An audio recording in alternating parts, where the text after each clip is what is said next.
you wanted the best, you've got the best podcast, the hottest podcast in the world. The Chris Voss Show, the preeminent podcast with guests so smart you may experience serious brain bleed. The CEOs, authors, thought leaders, visionaries, and motivators. Get ready. Strap yourself in. Keep your hands, arms, and legs inside the vehicle at all times, because you're about to go on a monster education roller coaster with your brain. Now, here's your host, Chris Voss. Hi, folks. Voss here from thechrisvossshow.com. Well, ladies and gentlemen, welcome to the big show. As always, when the Iron Lady sings it, that makes it official, because it wouldn't be official unless I sung it for the first, 14 years or something like that.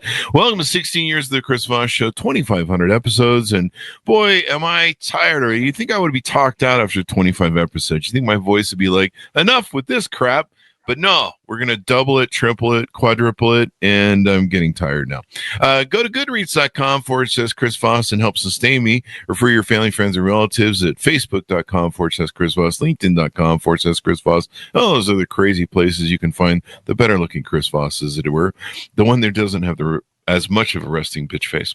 Anyway, guys, we have an amazing young man on the show. We're going to be talking to him about his wonderful book here. It is entitled Leading to Thrive: Mastering Strategies for Sustainable Success in Business and Life. Out November 12th, 2024. Klaus Kleinfeld joins us on the show. We're going to be talking about his insights. Of course, my favorite topic, as you guys know, leadership and all that good stuff. Chris is going to talk about leadership again. What kind of podcast is this? I think we were like top 50 on Goodreads or Good Pods or something. I just saw that today. So we're like up there, top 50 out of 100 of top business management podcasts. Anyway, before I segue anymore, Dr. Klaus Kleinfeld is an international manager, investor, and entrepreneur. He is a founder and CEO of K2 Elevation, a company that invests in and develops international enterprises in the technology and healthcare segment.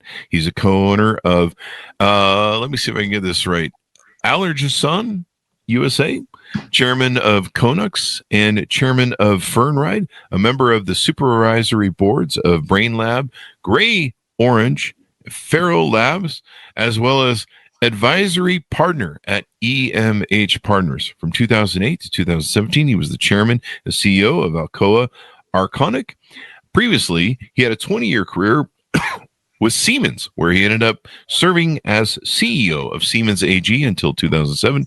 He's been an advisor to several U.S. presidents, as well as European, Asian, and Middle Eastern government leaders. Welcome to the show, Klaus. How are you? My pleasure, Chris. Lovely to be with you. Our pleasure as well to have you. Welcome to the show. Give us your .coms, any place you want people to find you on the interwebs, please, sir. Yeah, LinkedIn is a good place to start, and then there's a website where you also find some more parts on my book, leadingtothrive.com, and you find a way how to connect with me directly. So give us a 30,000 overview. What's inside this book?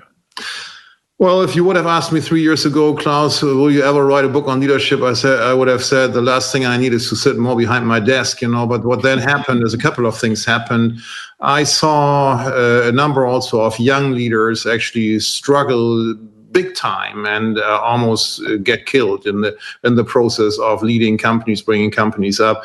And I said, I have to put down in writing my conclusions on 30 plus years of running something. So the leadership, this is a very different book. I think you've read it, Chris, and it has literally only two large chapters. One is called The Inner Game and the other one is called The Outer Game. The Outer Game is typically what people talk about when they talk about leadership. How do you build your team? What's the strategy? How do you build competitive advantage? How do you manage for efficiency? What's the situation with your board? How do you find talent and all that stuff? That is in there, and I think juiced up with a number of funny or not so funny stories of life that I share.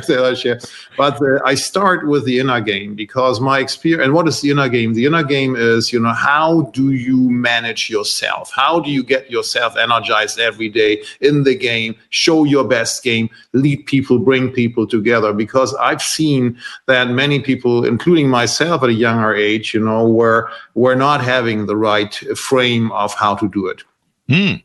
There's a lot of changes that have happened in business management and business leadership. It seems like, for a long time, we kind of had that Peter Drucker. Is it Peter Drucker? Right? Yeah. The Peter Drucker sort of, you do it my way or the highway sort of thing. Do it my way or get fired. Now it seems like a lot more of leadership is kind of empathetic leadership. It's encouraging people to bring out the best in them, make them feel like they're involved in something that's bigger than them. And it seems like there's more. Not really sure what the word is right now, but there seems to be more of that going on, where it's more like just trying to bring out the best in people instead of holding a gun to them, going do good or else. Yeah, I think, look, I mean, I believe leadership will always be about performance, and so I'm coming from the point of how do you get a better performance of yourself as well as then have the capabilities to get performance in others. I do think, however, that this dichotomy that people see in, hey, take good care of yourself or work on the performance is the false dichotomy. In truth, I think this is the same function. You can only perform very, very well as a leader if you're in sync with yourself, at least for a sustainable time. I mean, yes, you can push yourself until you hit the wall, and I've seen that multiple times. But if you want to sustainably perform, you have to manage yourself well, and also keep in mind, you only have one life on this planet, and it's not just about the business of business, but it's also about what you do in your life. I've never seen this other false dichotomy as, hey, work-life balance. I mean, if your work isn't part of your life, then there's something wrong with it. So I think that was also one of the reasons why I wanted to write the book, because I felt that what you just said, I mean, people feel that sometimes it's more about these softer aspects, and I don't consider them the soft aspects. I consider them probably the hardest aspects if you want to get to top-notch performance. And unfortunately, they are very often coined as the soft ones. But if you boil down to it, I mean, to understand how do you gain energy, and people run. I've made mistakes like this. I've beaten my team, to come to a solution well after midnight. We came to something. I woke up the next morning, looked at what we came to, and I threw it away. And I said, "What crap is that? We're not going to implement such crap. We've now all have slept. We're gonna get back into the room and come out with something better than that. So and then the question of what is energy? How does that work? And I wanted to provide this framework. Happy to talk about that. Let's get into it some more on the framework and laying that out, because I like how you've separated that into the inner game and the outer game. So many business books are like, how to boss your employees around. And I talk to so many CEOs, and I always ask them, I go, what would you say your style of management is, or what style of leadership would you say you utilize, or what is your format that you use? And a lot of them I believe in the end, what's the definition of leadership is a great leader, in spite of values, is the one who makes people do what the individual wants them to do at the time that he or she wants them to do this. That is what makes a great leader. Sometimes the stuff that the leader does is not really a great thing for a lot of other people. But we should not shy away from admitting that and seeing because we don't have to follow that path. We can choose whether we want to be part of it or do something else. That was my point before, make work and life coming closer together, right? So my leadership style I have always believed that the only sustainable competitive advantage that companies have is the quality of the people and the way they work together. If you have and the world has been changing, and it's changing more drastically now.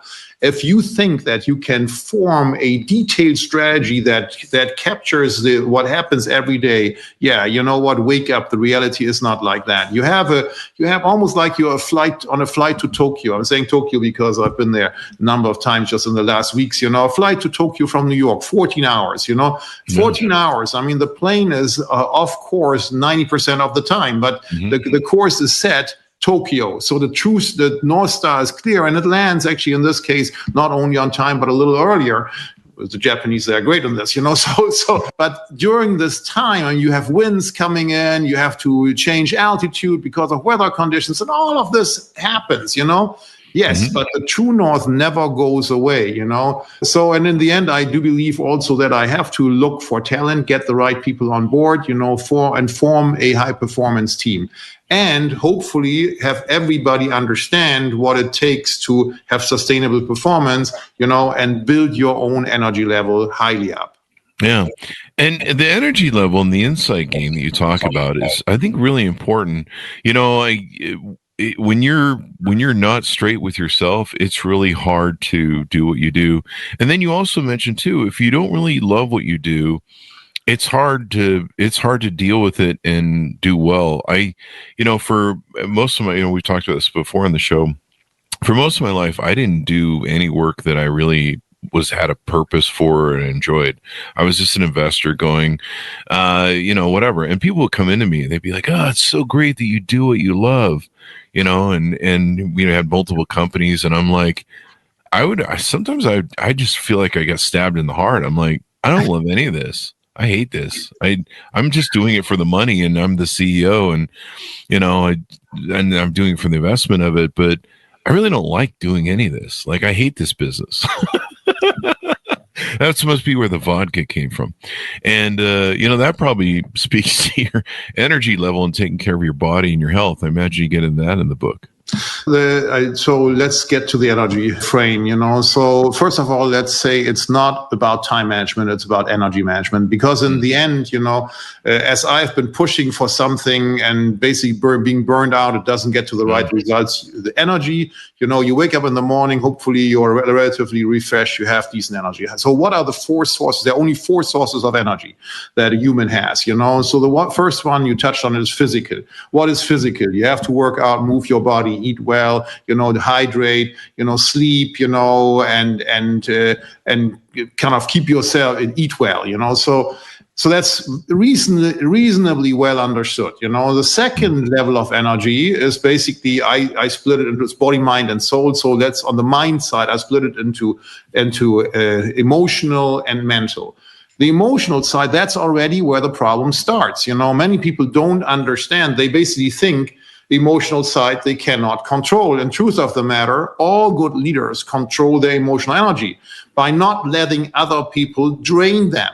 You can select your environment, and what the fundamental understanding is, the emotion is in you. It's created in you. Given that, you have control over the emotion.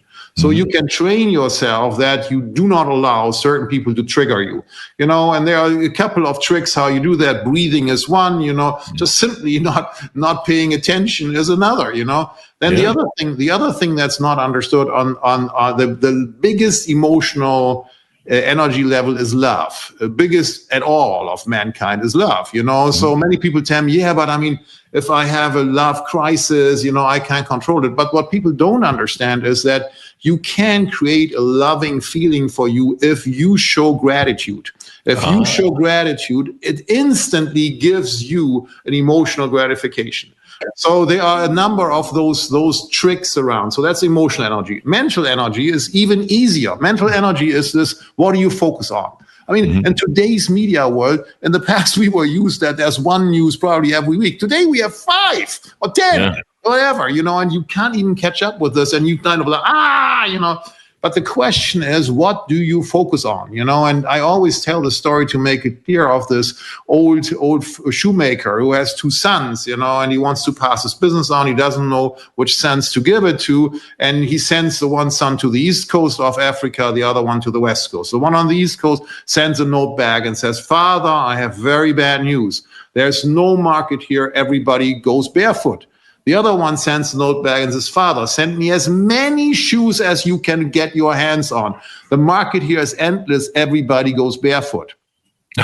Classical, but it's a classical case of focus. What do you mental energy is all about focus. And literally every good leader has a way to to purposefully change their focus and look at something where when normally people say this is good or bad, a great leader would immediately look at what is the counterposition to that. What else do I see here? Do I see an opportunity, or do I see a challenge? And what do I do with it? That's on the mental energy side, And there are also other things where I can give you a guaranteed way how to have an unhappy day.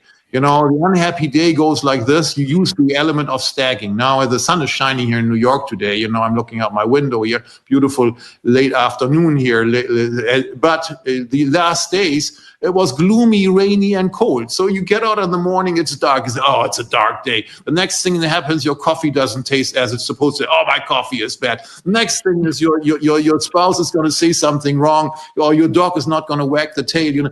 And so you stack it up. By the time it's 8 o'clock and you really start taking all the calls, you're already in a very bad mood and you're very drained. So. And to fight this, you can actually flip this around and do it in the other direction, and also look at the good things that you have a nice home, that there's no war going on outside. So turn it around. So that's on the mental side. And lastly, the fourth level of energy, or the fourth type of energy, is spiritual energy. Mm-hmm. And we don't talk about that at all in business.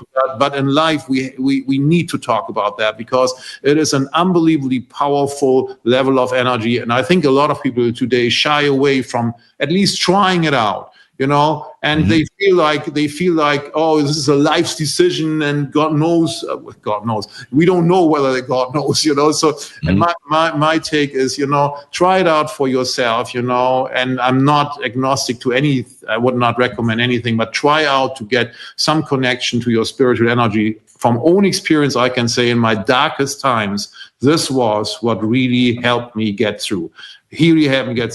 So, and the last thing I would say, you mentioned this on purpose. Purpose is this very odd concept. Interestingly, purpose has been a debate of mankind as long as mankind has been around, because it is about the question, why are we here? What are we here for?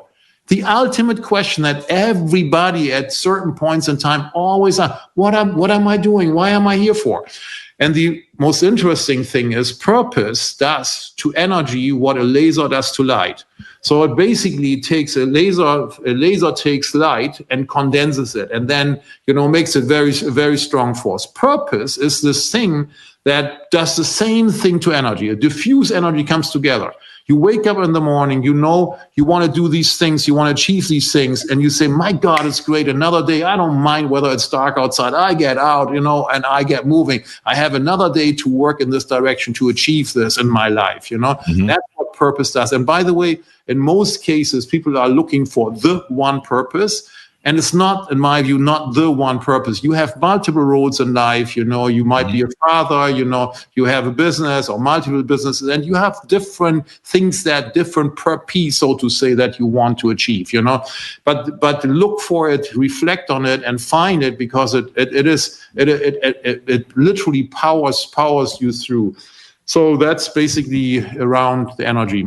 Well, I love that you delve into the, it's almost like in talking to you about being a CEO or a leader, it's almost like being an Olympic coach. You've got to have the outer game. You got to have the muscles and the strength and the whatever you built to do whatever you're doing in an Olympic sport or something. But you also have to have the head game. Exactly. And if you don't have the head game, you can be about as strong as you want. Absolutely. Yeah. And I remember finally finding, the podcast is the one thing I found is my purpose and my love. I love collecting stories. I love sharing stories. I love hearing people's stories. I'm a story collector. And so it makes a whole difference in your life when you find your purpose. And then to also reiterate what you said, you talked about how gratitude is such an important point. I've learned sometimes through my darkest moments the hard way, this is that gratitude is so important at regrounding you, at making you not get lost in, like we were talking about, all that minutia of crap that can go on in a day. And so I have something every Sunday called Gratitude Sunday. And I started this during COVID because I lost a lot of money during COVID. We used to do a lot of events with the podcast. We would go out and interview CEOs at big shows like CES and different things. And we just watched everything disappear overnight with COVID. And so in fact, it's called Gratitude for Gratefulness Day. That's what my Sunday is, every Sunday. And so I spend my Sundays focused on being grateful. And, and I did that during COVID. I did that during the 2008 Great Recession when I lost all of our companies.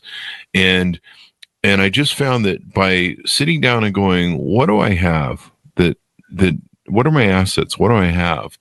And what should I be grateful for?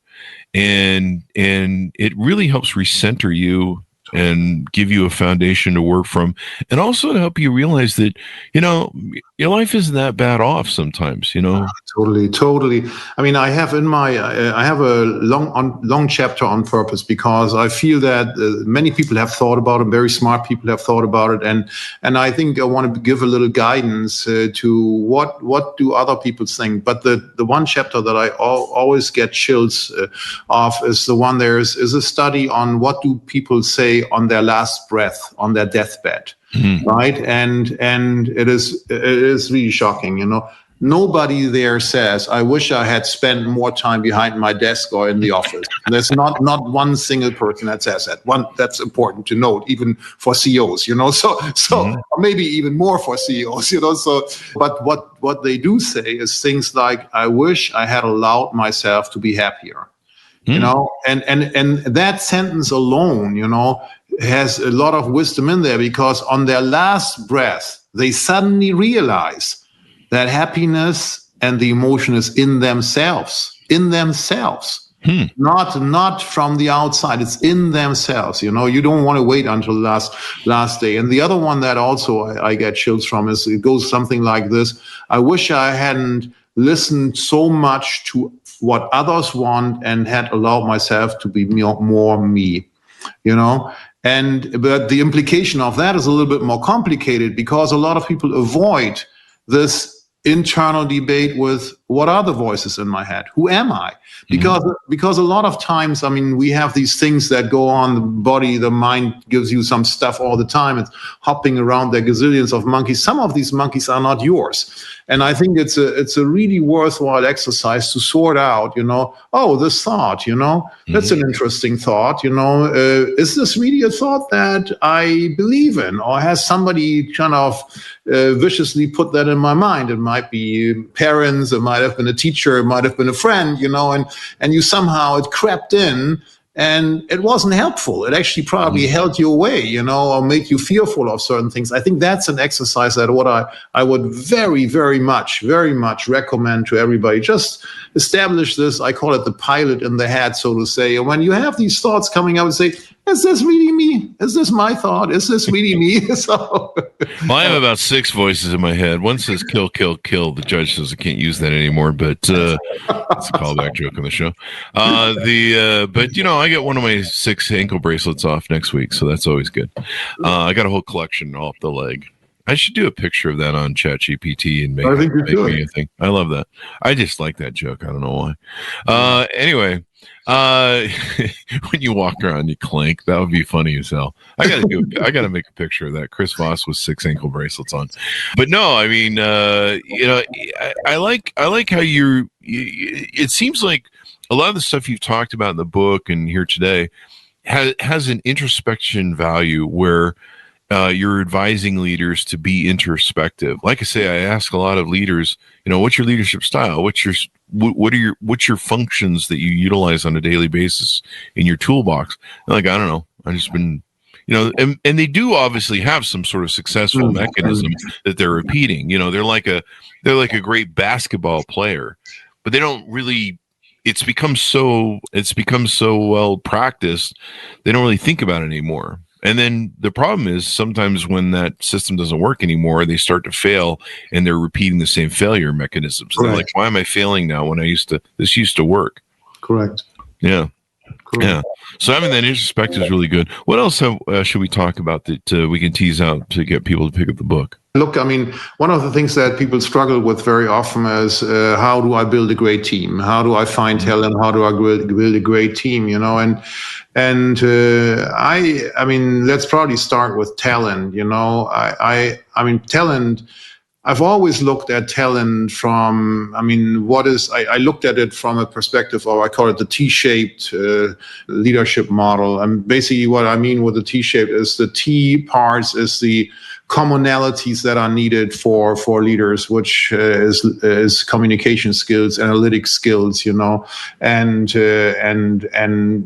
probably some mental toughness, So this is on the horizontal side. On the vertical side, it's what I call the legs to stand on, legs to stand on. And what I always look at in a profile, here in the US, it's so customary that you either are a lawyer or have an MBA, and then that kind of qualifies you for leadership position. But it's also great that in some cases, this more general education. I saw Besant this morning, and I didn't know that he studied history, and then became an investor, so it's great, but that caters to what I feel is I always look when I get a profile, I always look how well is the T balance, because the horizontal things, in most cases, you can teach a lot of the horizontals. I can teach on the communication side. Analytics I probably can't teach so well because it's very highly related to intelligence, general intelligence. But what I also look in, how many legs does the person have to stand on? Are these just small legs or are these deep legs? And I rather look at the depth because when I see someone, I once hired somebody who told me that he spent years in Tibet looking at the practices of monks, and had no business degree, but he was actually an engineer, and I hired him, and he was a great success, because he had showed me after this what he learned from this, how deep he went into something. And I'm sure, that during this time, this 3 years, he had moments when he wished he would be somewhere else, but I see if somebody drills through a big what's it called, big plank, drills through a big plank, or rather shallow, you rather keep shallow. The shallow things everywhere, I would not be happy with. I want to see a profile where somebody shows that they have the tenacity, the willpower to drill deep, and commit to something and get going, So that I always look for talent. And then the other thing is you will only be able to keep talent if you differentiate, every talent, and this, Chris, you're the same, I'm the same, if talent has options. Talent basically says, if I'm not getting treated right, if I don't see that my talent is valued here, if somebody tells me, and I had that multiple times in my career where they considered me too young to be promoted, and told me, literally at one time, they told me that, hey, Klaus, you have to adopt the taste of the stable, or the smell of the stable before we can promote you. You know what? That's the moment when I knew I can't continue in this position. I got to move on. The smell of literally. Get that on you. Ugh. Yeah, I get that on you. Roll around. You smell like shit. You don't smell enough like shit. So exactly. But that's one thing. Then on the team side, the question is, how do you make people work together? And in reality, there is tons of research that has happened on this, and that shows there's really 5 things that are important. And all you threaten them? What's that? You threaten them? Is that how you get them to work together? You threaten them with violence? I'm just doing a joke. Yeah, that's another way to do it. That's not what I was supposed to, because that's not really sustainable in today's world, And also, if they are not around and you are in a mission where everybody's splitting up, then you are not having a gun to their head. Hold somebody hostage. But you're getting into details now. But in reality, what I meant is you first have to build trust. If you don't have a top team where everybody trusts each other, you will not have the foundation to build a high performance team. The second thing is you have to establish a capability that everybody brutally criticizes what has been done in the previous mission or on the dry run, because others see things that you have done or you could do better, and you need to make sure that the power of the team is utilized, and we can't afford political games where people are holding back, what they saw because they feel that they don't want to confront another person. That implies also that an individual understands that if somebody says something about how you performed in a situation, this is not meant as personal criticism or taking you down.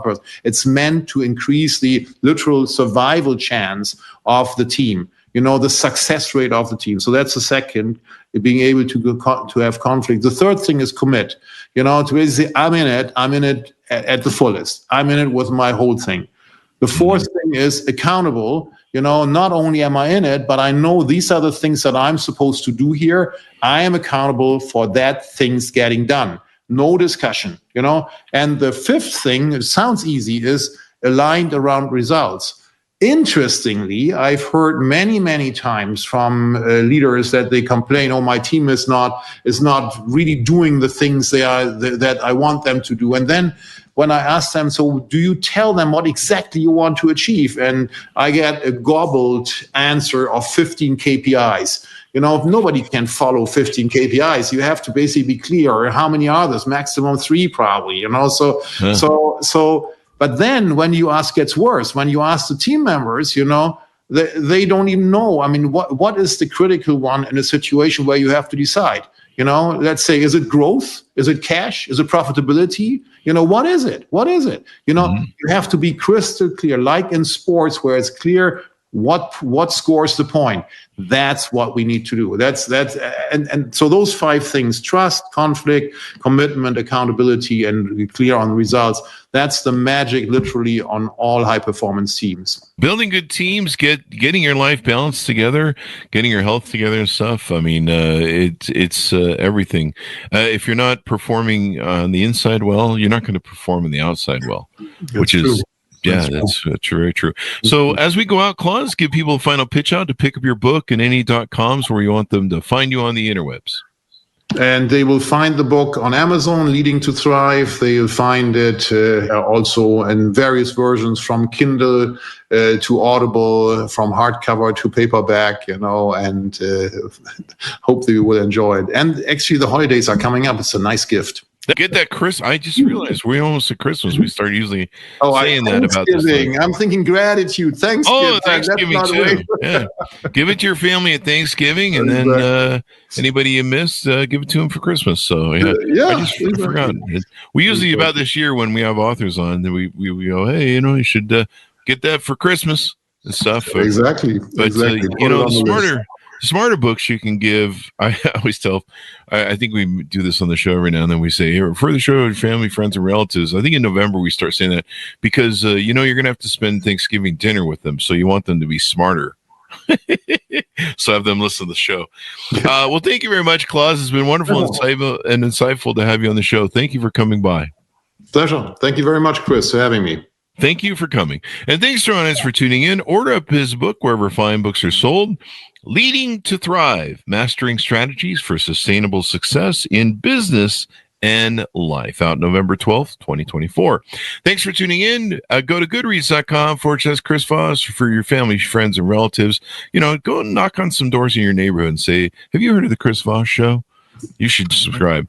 Go to facebook.com/Chris Voss, linkedin.com/Chris Voss, all the crazy places on the internet. Be good to each other. Stay safe. We'll see you guys next time. And that should have us out. Great show.